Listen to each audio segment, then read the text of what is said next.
ಓಂ ಶ್ರೀ ಗುರುಭ್ಯೋ ನಮಃ. ಫ್ರೆಂಡ್ಸ್, ಎಲ್ಲರಿಗೂ ನಮಸ್ಕಾರ. ಪ್ರೀತಿಯ ಮಿಥುನ ರಾಶಿಯ ಆತ್ಮೀಯ ಬಂಧುಗಳೇ, ಈ 5 ಚಿಹ್ನೆಗಳು ಕಂಡರೆ ನಿಮ್ಮ ಜೀವನದಲ್ಲಿ ಕೋಟ್ಯಾಧಿಪತಿ ಯೋಗದ ಬಾಗಿಲು ತೆರೆಯುತ್ತೆ. ಮಿಥುನ ರಾಶಿಯವರೇ, ನಿಮ್ಮ ಜೀವನದಲ್ಲಿ ಇದುವರೆಗೆ ನಡೆದ ಘಟನೆಗಳನ್ನು ಒಮ್ಮೆ ಹಿಂದಿರುಗಿ ನೋಡಿದರೆ ನಿಮಗೆ ಆಶ್ಚರ್ಯ ಆಗ್ಬೋದು.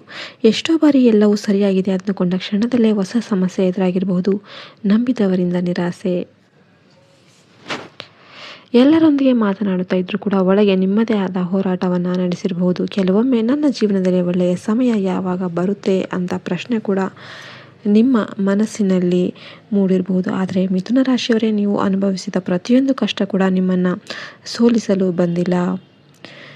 ನಿಮ್ಮ ಜೀವನದಲ್ಲಿ ಈ ಅವಧಿಯಲ್ಲಿ ನಿಮ್ಮ ಜೀವನದಲ್ಲಿ 5 ಪ್ರಮುಖ ಚಿಹ್ನೆಗಳು ಕಾಣಿಸಿಕೊಳ್ಬಹುದು. ಮೊದಲ ಚಿಹ್ನೆ, ನಿಮ್ಮನ್ನು ಮಾನಸಿಕವಾಗಿ ದಣಿಸುತ್ತಿದ್ದ ಜನರು ನಿಧಾನವಾಗಿ ನಿಮ್ಮ ಜೀವನದಿಂದ ದೂರವಾಗುವುದು. ಹಿಂದೆ ಯಾರಾದರೂ ಮಾತನಾಡದೇ ಇದ್ದರೆ ನಿಮಗೆ ಬೇಸರ ಆಗ್ತಿತ್ತು. ಈಗ ಅವರ ದೂರವೇ ನಿಮ್ಮ ಮನಸ್ಸಿಗೆ ನೆಮ್ಮದಿ ನೀಡಬಹುದು. ಪ್ರತಿಯೊಂದು ಸಂಬಂಧವನ್ನು ಉಳಿಸಿಕೊಳ್ಳಬೇಕೆಂಬ ಒತ್ತಡದಿಂದ ಹೊರ ಬರ್ತೀರಿ. ನಿಮ್ಮ ಜೀವನದಲ್ಲಿ ಶಾಂತಿ ಕಳೆದುಕೊಳ್ಳುವಂತಹ ಸಂಬಂಧಗಳಿಂದ ನೀವು ಮಿತಿ ಹಾಕೋದಕ್ಕೆ ಪ್ರಾರಂಭ ಮಾಡ್ತೀರಿ. ಇದು ಒಂಟಿತನವಲ್ಲ, ನಿಮ್ಮ ಶಕ್ತಿಯನ್ನು ಸರಿಯಾದ ರೀತಿಯಲ್ಲಿ ವಿನಿಯೋಗಿಸುತ್ತಿದ್ದೀರಿ ಅಂತ ಅರ್ಥ. ನಿಮ್ಮನ್ನು ಕಾಡುತ್ತಿದ್ದ ಸಣ್ಣ ವಿಷಯಗಳು ಈಗ ನಿಮ್ಮ ಮೇಲೆ ಅಷ್ಟು ಪರಿಣಾಮ ಬೀರೋದಿಲ್ಲ. ಯಾರಾದರೂ ನಿಮ್ಮ ಬಗ್ಗೆ ಏನಾದರೂ ತಪ್ಪಾಗಿ ಹೇಳಿದ್ರು ಕೂಡ ತಕ್ಷಣ ಪ್ರತಿಕ್ರಿಯಿಸುವ ಬದಲು ನೀವು ಮೌನವಾಗಿ ಮುಂದೆ ಸಾಗಲು ಕಲಿಯುತ್ತೀರಿ. ನಿಮ್ಮ ಮನಸ್ಸು ಪರಿಪಕ್ವವಾಗುತ್ತೆ. ನೀವು ಪ್ರತಿಯೊಂದು ಯುದ್ಧವನ್ನು ಹೋರಾಡಬೇಕಂತೇನಿಲ್ಲ ಅನ್ನೋದನ್ನು ಅರ್ಥ ಮಾಡಿಕೊಳ್ತೀರಿ. 4ನೇ ಹೆಜ್ಜೆ, ಹಣದ ಬಗ್ಗೆ ನಿಮ್ಮ ಭಯ ಕಡಿಮೆಯಾಗುತ್ತೆ. ಹಿಂದೆ ಹಣ ಬಂದ ತಕ್ಷಣ ಬೇರೆ ಯಾವುದೋ ಅಗತ್ಯಕ್ಕೆ ಖರ್ಚಾಗುತ್ತಿತ್ತು. ಸಾಲ, ಮನೆ ಖರ್ಚು, ಕುಟುಂಬದ ಜವಾಬ್ದಾರಿ ಅಥವಾ ಅನಿರೀಕ್ಷಿತ ವೆಚ್ಚಗಳಿಂದ ಉಳಿತಾಯ ಮಾಡೋದಕ್ಕೆ ಕಷ್ಟ ಆಗಿರ್ಬೋದು. ಆದರೆ ಇನ್ನು ಮುಂದೆ ಹಣವನ್ನು ಹೇಗೆ ನಿರ್ವಹಿಸಬೇಕು ಎಂಬುದರ ಬಗ್ಗೆ ನಿಮ್ಮ ಯೋಚನೆ ಬದಲಾಗುತ್ತೆ. ನಾನು ಏನು ಮಾಡಬಲ್ಲೆ ಎಂಬ ಪ್ರಶ್ನೆಗೆ ನೀವು ನಿಮ್ಮದೇ ಉತ್ತರ ಹುಡುಕೋದಕ್ಕೆ ಪ್ರಾರಂಭ ಮಾಡ್ತೀರಿ. ನಿಮ್ಮ ಮಾತಿನ ಶಕ್ತಿ, ನಿಮ್ಮ ಬುದ್ಧಿವಂತಿಕೆ, ನಿಮ್ಮ ಸಂಪರ್ಕಗಳು ಮತ್ತು ನಿಮ್ಮ ಹೊಸ ವಿಚಾರಗಳನ್ನು ಸರಿಯಾದ ದಿಕ್ಕಿನಲ್ಲಿ ಬಳಸಿದರೆ ಹಣ ಗಳಿಸುವ ಹೊಸ ಅವಕಾಶಗಳು ನಿಮ್ಮ ಮುಂದೆ ಬರಬಹುದು.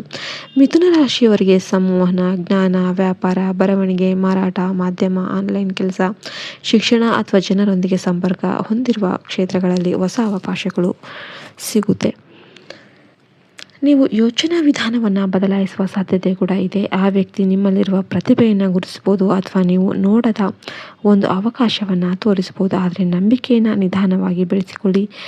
ಮಾತಿಗಿಂತ ಕೆಲಸವನ್ನು ನೋಡಿ. ಕುಟುಂಬದಲ್ಲಿ ಕೂಡ ನಿಮ್ಮ ಸ್ಥಾನ ನಿಧಾನವಾಗಿ ಬಲ ಆಗಬಹುದು. ನಿಮ್ಮ ತಿಳುವಳಿಕೆಗಳು ಕೂಡ ದೂರವಾಗಬಹುದು. ಮನೆಯಲ್ಲಿ ಶಾಂತಿ ಹೆಚ್ಚಾಗಬಹುದು. ನಿಮ್ಮ ಜೀವನದಲ್ಲಿ ಇಷ್ಟು ದಿನ ಇದ್ದ ಗೊಂದಲ ಕಡಿಮೆ ಆಗ್ತಾ ಇದ್ದಂತೆ ನಿಮ್ಮ ಗಮನ ಹಣ ಮತ್ತು ಭವಿಷ್ಯದ ಕಡೆಗೆ ಹೆಚ್ಚಾಗುತ್ತೆ. ನೀವು ಹಿಂದೆ ಕೈಬಿಟ್ಟಿದ್ದ ಒಂದು ಯೋಜನೆಯನ್ನು ಮತ್ತೆ ಆರಂಭಿಸುವ ಪ್ಲ್ಯಾನ್ ಕೂಡ ನಿಮಗೆ ಬರಬಹುದು. ಮಿಥುನ ರಾಶಿಯವರೇ, ಹಣದ ಹರಿವು ಹೆಚ್ಚಾಗುವ ಸಮಯ ಇದಾಗಿರುತ್ತೆ. ನಿಮ್ಮ ಜೀವನದ ದೊಡ್ಡ ತೀರ್ವಾಗಿರುತ್ತೆ. ಮಿಥುನ ರಾಶಿಯವರೇ, ನೀವು ವಿಡಿಯೋಗೆ ಇನ್ನೂ ಕೂಡ ಲೈಕ್ ಮಾಡಿಲ್ಲ ಅಂದರೆ ದಯವಿಟ್ಟು ವಿಡಿಯೋಗೆ ಒಂದು ಲೈಕ್ ಮಾಡಿ. ನಿಮ್ಮ ಜೀವನದಲ್ಲಿ ಬದಲಾವಣೆ ಆರಂಭವಾದಾಗ ಮೊದಲಿಗೆ ಅದು ತುಂಬ ಸಣ್ಣದಾಗಿ ಕಾಣಿಸ್ಬೋದು. ಒಂದು ಹೊಸ ಕತೆ, ಒಂದು ಹೊಸ ಪರಿಚಯ, ಒಂದು ಸಣ್ಣ ಕೆಲಸದ ಅವಕಾಶ, ಹಳೆಯ ಹಣದ ವಾಪಸ್ಸು ಅಥವಾ ನೀವು ಬಹುಕಾಲದಿಂದ ಕಾಯುತ್ತಿದ್ದ ಒಂದು ಉತ್ತರ, ಇವುಗಳಲ್ಲಿ ಯಾವುದಾದ್ರೂ ನಿಮ್ಮ ಮುಂದಿನ ದೊಡ್ಡ ಬದಲಾವಣೆಯ ಆರಂಭ ಆಗಬಹುದು.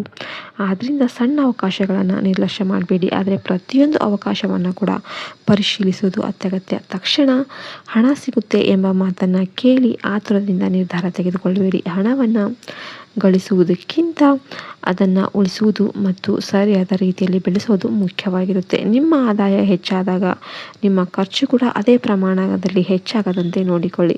ಅನಗತ್ಯ ವಸ್ತುಗಳ ಮೇಲೆ ಹಣ ಖರ್ಚು ಮಾಡುವ ಬದಲು ನಿಮ್ಮ ಭವಿಷ್ಯದ ಗುರಿಗಳಿಗೆ ಹಣವನ್ನು ಮೀಸಲಿಡಿ. ನಿಮ್ಮ ಮನಸ್ಸಿನಲ್ಲಿ ಮೂಡಿರಬಹುದು. ಆದರೆ ಮಿಥುನ ರಾಶಿಯವರೇ, ನೀವು ಅನುಭವಿಸಿದ ಪ್ರತಿಯೊಂದು ಕಷ್ಟ ಕೂಡ ನಿಮ್ಮನ್ನು ಸೋಲಿಸಲು ಬಂದಿಲ್ಲ. ನಿಮ್ಮ ಜೀವನದಲ್ಲಿ ಈ ಅವಧಿಯಲ್ಲಿ ನಿಮ್ಮ ಜೀವನದಲ್ಲಿ 5 ಪ್ರಮುಖ ಚಿಹ್ನೆಗಳು ಕಾಣಿಸಿಕೊಳ್ಬಹುದು. ಮೊದಲ ಚಿಹ್ನೆ, ನಿಮ್ಮನ್ನು ಮಾನಸಿಕವಾಗಿ ದಣಿಸುತ್ತಿದ್ದ ಜನರು ನಿಧಾನವಾಗಿ ನಿಮ್ಮ ಜೀವನದಿಂದ ದೂರವಾಗುವುದು. ಹಿಂದೆ ಯಾರಾದರೂ ಮಾತನಾಡದೇ ಇದ್ದರೆ ನಿಮಗೆ ಬೇಸರ ಆಗ್ತಿತ್ತು. ಈಗ ಅವರ ದೂರವೇ ನಿಮ್ಮ ಮನಸ್ಸಿಗೆ ನೆಮ್ಮದಿ ನೀಡಬಹುದು. ಪ್ರತಿಯೊಂದು ಸಂಬಂಧವನ್ನು ಉಳಿಸಿಕೊಳ್ಳಬೇಕೆಂಬ ಒತ್ತಡದಿಂದ ಹೊರ ಬರ್ತೀರಿ. ನಿಮ್ಮ ಜೀವನದಲ್ಲಿ ಶಾಂತಿ ಕಳೆದುಕೊಳ್ಳುವಂತಹ ಸಂಬಂಧಗಳಿಂದ ನೀವು ಮಿತಿ ಹಾಕೋದಕ್ಕೆ ಪ್ರಾರಂಭ ಮಾಡ್ತೀರಿ. ಇದು ಒಂಟಿತನವದಲ್ಲ, ನಿಮ್ಮ ಶಕ್ತಿಯನ್ನು ಸರಿಯಾದ ರೀತಿಯಲ್ಲಿ ವಿನಿಯೋಗಿಸುತ್ತಿದ್ದೀರಿ ಅಂತ ಅರ್ಥ. ನಿಮ್ಮನ್ನು ಕಾಡುತ್ತಿದ್ದ ಸಣ್ಣ ವಿಷಯಗಳು ಈಗ ನಿಮ್ಮ ಮೇಲೆ ಅಷ್ಟು ಪರಿಣಾಮ ಬೀರೋದಿಲ್ಲ. ಯಾರಾದರೂ ನಿಮ್ಮ ಬಗ್ಗೆ ಏನಾದರೂ ತಪ್ಪಾಗಿ ಹೇಳಿದ್ರು ಕೂಡ ತಕ್ಷಣ ಪ್ರತಿಕ್ರಿಯಿಸುವ ಬದಲು ನೀವು ಮೌನವಾಗಿ ಮುಂದೆ ಸಾಗಲು ಕಲಿಯುತ್ತೀರಿ. ನಿಮ್ಮ ಮನಸ್ಸು ಪರಿಪಕ್ವವಾಗುತ್ತೆ. ನೀವು ಪ್ರತಿಯೊಂದು ಯುದ್ಧವನ್ನು ಹೋರಾಡಬೇಕಂತೇನಿಲ್ಲ ಅನ್ನೋದನ್ನು ಅರ್ಥ ಮಾಡಿಕೊಳ್ತೀರಿ. 4ನೇ ಹೆಜ್ಜೆ, ಹಣದ ಬಗ್ಗೆ ನಿಮ್ಮ ಭಯ ಕಡಿಮೆಯಾಗುತ್ತೆ. ಹಿಂದೆ ಹಣ ಬಂದ ತಕ್ಷಣ ಬೇರೆ ಯಾವುದೋ ಅಗತ್ಯಕ್ಕೆ ಖರ್ಚಾಗುತ್ತಿತ್ತು. ಸಾಲ, ಮನೆ ಖರ್ಚು, ಕುಟುಂಬದ ಜವಾಬ್ದಾರಿ ಅಥವಾ ಅನಿರೀಕ್ಷಿತ ವೆಚ್ಚಗಳಿಂದ ಉಳಿತಾಯ ಮಾಡೋದಕ್ಕೆ ಕಷ್ಟ ಆಗಿರ್ಬೋದು. ಆದರೆ ಇನ್ನು ಮುಂದೆ ಹಣವನ್ನು ಹೇಗೆ ನಿರ್ವಹಿಸಬೇಕು ಎಂಬುದರ ಬಗ್ಗೆ ನಿಮ್ಮ ಯೋಚನೆ ಬದಲಾಗುತ್ತೆ. ನಾನು ಏನು ಮಾಡಬಲ್ಲೆ ಎಂಬ ಪ್ರಶ್ನೆಗೆ ನೀವು ನಿಮ್ಮದೇ ಉತ್ತರ ಹುಡುಕೋದಕ್ಕೆ ಪ್ರಾರಂಭ ಮಾಡ್ತೀರಿ.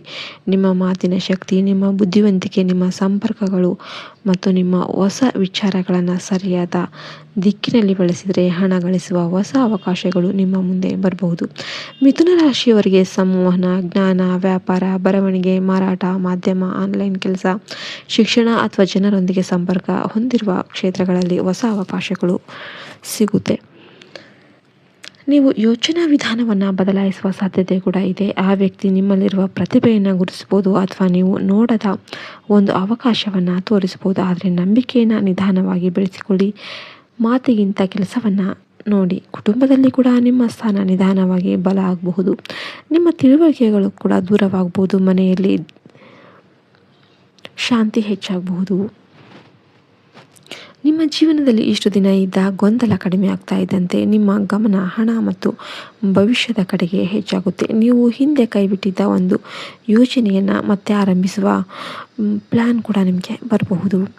ಮಿಥುನ ರಾಶಿಯವರೇ, ಹಣದ ಹರಿವು ಹೆಚ್ಚಾಗುವ ಸಮಯ ಇದಾಗಿರುತ್ತೆ. ನಿಮ್ಮ ಜೀವನದ ದೊಡ್ಡ ತೀರ್ವಾಗಿರುತ್ತೆ. ಮಿಥುನ ರಾಶಿಯವರೇ, ನೀವು ವಿಡಿಯೋಗೆ ಇನ್ನೂ ಕೂಡ ಲೈಕ್ ಮಾಡಿಲ್ಲ ಅಂದರೆ ದಯವಿಟ್ಟು ವಿಡಿಯೋಗೆ ಒಂದು ಲೈಕ್ ಮಾಡಿ. ನಿಮ್ಮ ಜೀವನದಲ್ಲಿ ಬದಲಾವಣೆ ಆರಂಭವಾದಾಗ ಮೊದಲಿಗೆ ಅದು ತುಂಬ ಸಣ್ಣದಾಗಿ ಕಾಣಿಸ್ಬೋದು. ಒಂದು ಹೊಸ ಕತೆ, ಒಂದು ಹೊಸ ಪರಿಚಯ, ಒಂದು ಸಣ್ಣ ಕೆಲಸದ ಅವಕಾಶ, ಹಳೆಯ ಹಣದ ವಾಪಸ್ಸು ಅಥವಾ ನೀವು ಬಹುಕಾಲದಿಂದ ಕಾಯುತ್ತಿದ್ದ ಒಂದು ಉತ್ತರ, ಇವುಗಳಲ್ಲಿ ಯಾವುದಾದ್ರೂ ನಿಮ್ಮ ಮುಂದಿನ ದೊಡ್ಡ ಬದಲಾವಣೆಯ ಆರಂಭ ಆಗಬಹುದು. ಆದ್ದರಿಂದ ಸಣ್ಣ ಅವಕಾಶಗಳನ್ನು ನಿರ್ಲಕ್ಷ್ಯ ಮಾಡಬೇಡಿ, ಆದರೆ ಪ್ರತಿಯೊಂದು ಅವಕಾಶವನ್ನು ಕೂಡ ಪರಿಶೀಲಿಸುವುದು ಅತ್ಯಗತ್ಯ. ತಕ್ಷಣ ಹಣ ಸಿಗುತ್ತೆ ಎಂಬ ಮಾತನ್ನು ಕೇಳಿ ಆತುರದಿಂದ ನಿರ್ಧಾರ ತೆಗೆದುಕೊಳ್ಳಬೇಡಿ. ಹಣವನ್ನು ಗಳಿಸುವುದಕ್ಕಿಂತ ಅದನ್ನು ಉಳಿಸುವುದು ಮತ್ತು ಸರಿಯಾದ ರೀತಿಯಲ್ಲಿ ಬೆಳೆಸೋದು ಮುಖ್ಯವಾಗಿರುತ್ತೆ. ನಿಮ್ಮ ಆದಾಯ ಹೆಚ್ಚಾದಾಗ ನಿಮ್ಮ ಖರ್ಚು ಕೂಡ ಅದೇ ಪ್ರಮಾಣದಲ್ಲಿ ಹೆಚ್ಚಾಗದಂತೆ ನೋಡಿಕೊಳ್ಳಿ. ಅನಗತ್ಯ ವಸ್ತುಗಳ ಮೇಲೆ ಹಣ ಖರ್ಚು ಮಾಡುವ ಬದಲು ನಿಮ್ಮ ಭವಿಷ್ಯದ ಗುರಿಗಳಿಗೆ ಹಣವನ್ನು ಮೀಸಲಿಡಿ.